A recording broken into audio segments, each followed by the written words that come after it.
Hey everyone, I'm Ronnie. Welcome back to Ronnie-HauntQuest, your gateway into terrifying true horror stories, eerie encounters, and bone-chilling experiences from my paranormal explorations and real life.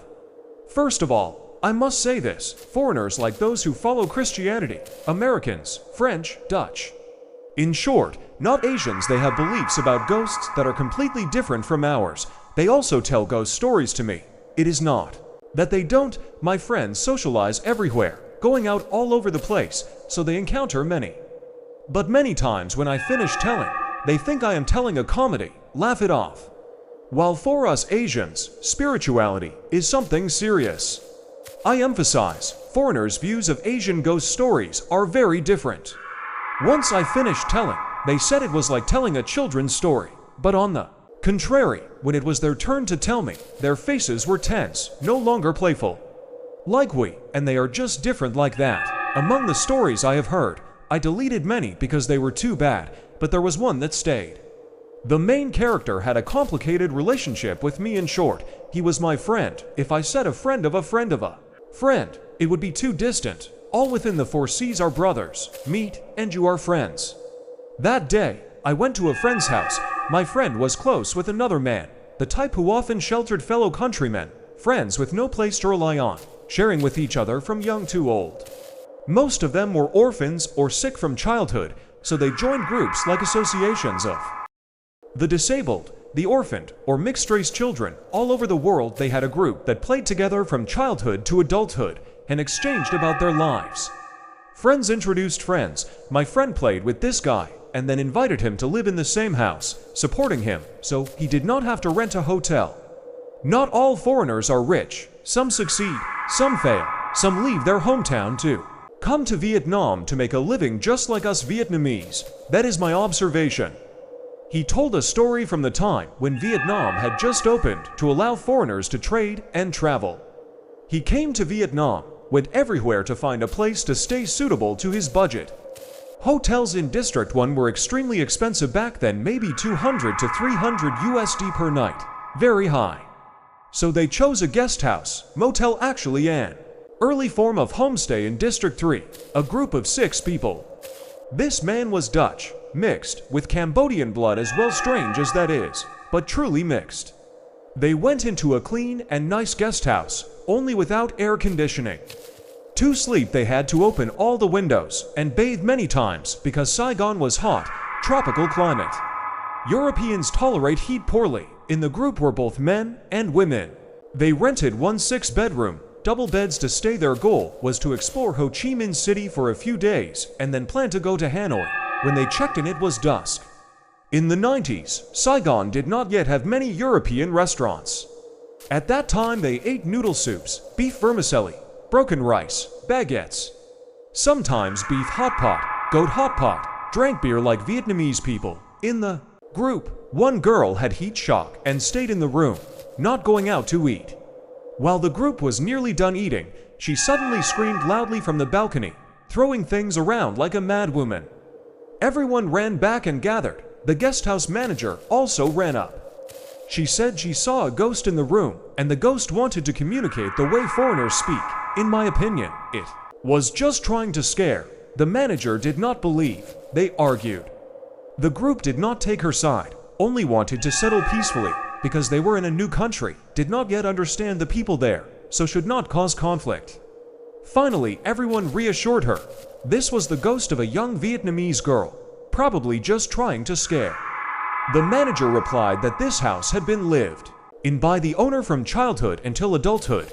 Later, when they did better, they bought another house to live in, keeping this main street house as a guest house from then until now. The neighbors had lived here for decades. Everyone knew each other. If there were any ghostly matters, they could not know. This house was clean. Vietnamese speak firmly like that, so the girl kept quiet, to be careful. The manager gave her a single room right behind the classic old-style reception. Told her to shout if anything happened because it was next door. She also took another girl to sleep in the single room. The 6-bedroom then had for people left, among them the Dutch-Cambodian friend, telling the story. That night they were delighted because there were fewer people. It was cooler. They threw suitcases everywhere, opened the Windows. Lay down to sleep.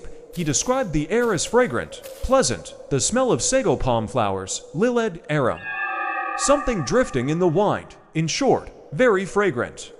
He dozed off, then suddenly heard asterisk clink clink asterisk, like someone shaking a bunch of keys.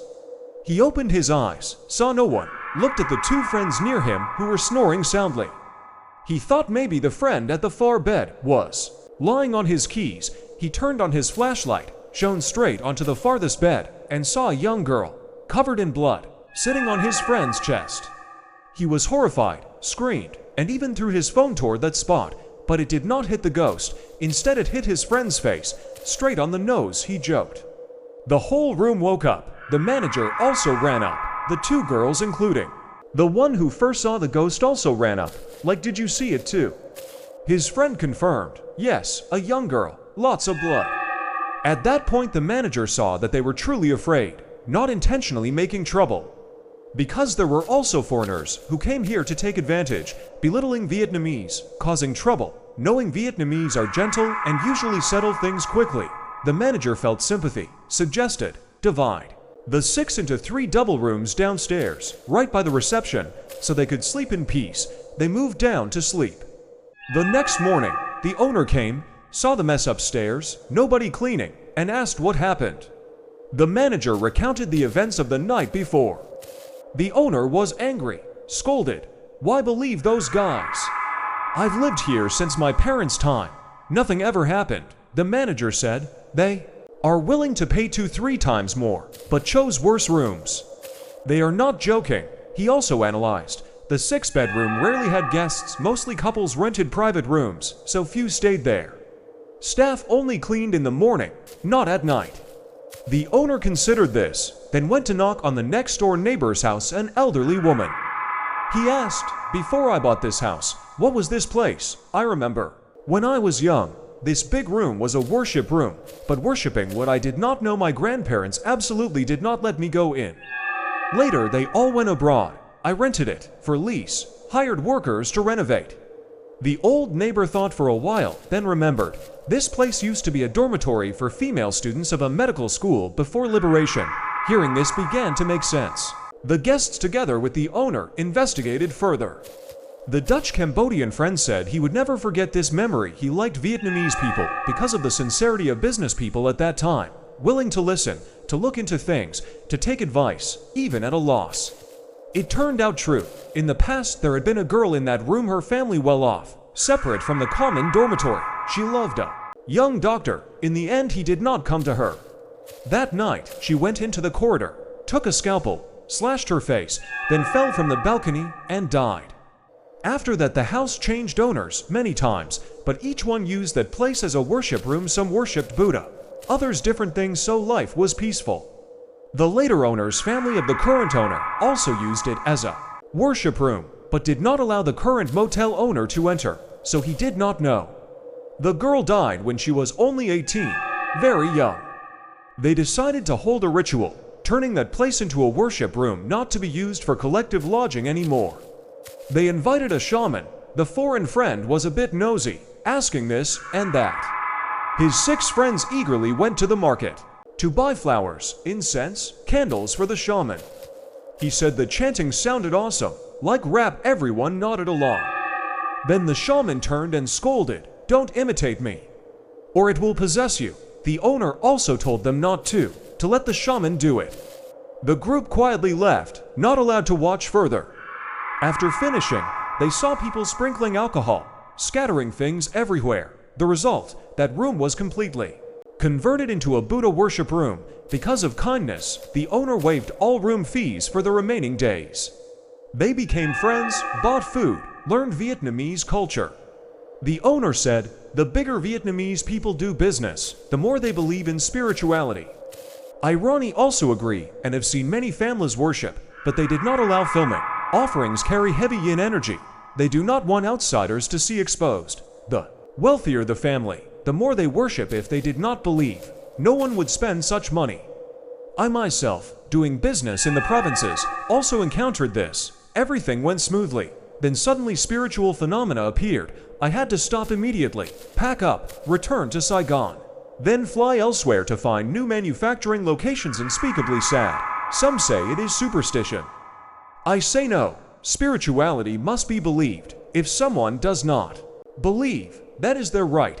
But I have met many, seen that the bigger the business, the more they believe. That is why I tell spiritual stories everywhere, from friends, brothers, sisters, uncles, to learn. If I stumble into something, I can find a way to untangle it. But spirituality is by fate. Sometimes I only say a few sentences. Spiritual forces also cover your eyes. You do not believe, then turn another way. Only the fate and virtue of your family can find the right master to resolve it. In general, this is exactly the type of story some fans requested, a spiritual story told by a foreigner. This man was Dutch. Mixed Cambodian sounds strange. White skin, big hands. I also found it funny, because in life you meet all kinds of people. What do you think of today's story? Let me know in the comments. If you liked it, remember to like, share, subscribe so that the Ronnie-HauntQuest channel can reach more people. Now, goodbye. See you in the next story. Bye-bye.